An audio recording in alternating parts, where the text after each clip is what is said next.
Welcome back to YouTube channel lord Shiv Shakti 9। आज हम बात करेंगे द लॉस्ट डिवोटी ऑफ माँ दुर्गा कि कैसे माँ दुर्गा ने अपनी भक्त का मार्गदर्शन किया। तो पूरी कहानी सुनने के लिए please like, subscribe and watch the video. जय माँ काली। एक बहुत बड़ा शहर जहाँ लोग अपनी ज़िंदगी में बहुत ही बिज़ी हैं, उसी बीच हम एक लड़की जिसका नाम प्रिया है उसे देखते हैं, जो बहुत ही परेशान और अज्ञात महसूस करती है। शहर की भीड़ में उसे बहुत अकेला और उसे अपना बचपन बहुत याद आता है। बचपन में वो अपनी दादी से बैठकर घंटों तक कहानियाँ सुना करती थी, उन कहानियों में खो जाया करती थी और वो हर दिन अपनी दादी के साथ मंदिर जाती और माँ दुर्गा की पूजा करती। उसकी दादी उसे माँ दुर्गा की शक्ति और करुणा के बारे में बताती थी। वर्तमान में प्रिया को चुनौतियों का सामना करना पड़ा और स्टडीज़ के चलते उसे शहर में आना पड़ा और अब वो पढ़ाई के साथ साथ जॉब करती है। शहरी जीवन का तनाव उस पर बोझ बन रहा था और जो कहानियाँ और आस्था से उसे सुकून और संतुलन मिला करता था, अब उसे वो काफ़ी दूर महसूस होती है।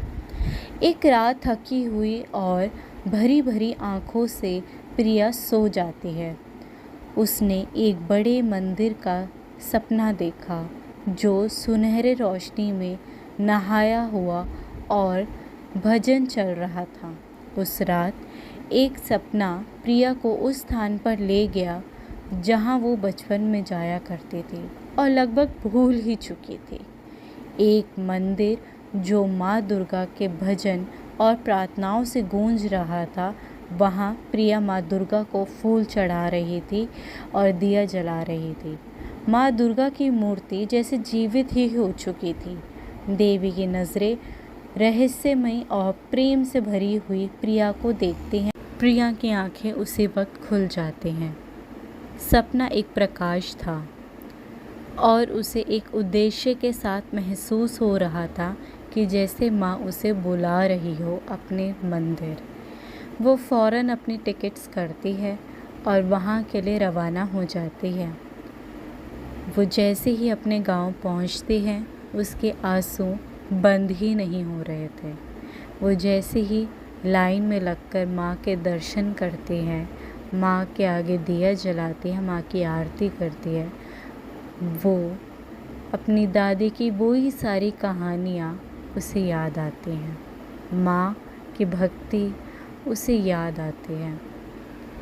प्रिया डेली माँ दुर्गा के मंदिर जाती है और वो बच्चों को बताती है कि कैसे माँ दुर्गा ने उसका हाथ थामा जब सबने उसका हाथ छोड़ दिया था।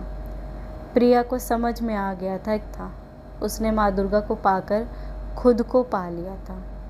कई बार हम जीवन में बहुत ही दूर चले जाते हैं अपनी जड़ों से। टेम्पररी खुशी के लिए हम अपनी माँ काली, माँ दुर्गा, महादेव जी को छोड़ देते हैं। मेरे प्यारे भक्तों, आगे की कहानी के लिए मुझे ऐसे ही फॉलो करते रहिए। मैं और भी अच्छी अच्छी कहानियाँ लेके आऊँगी। अपना लाइक सपोर्ट मुझे ज़रूर कीजिएगा। Thank you so much. जय माँ काली।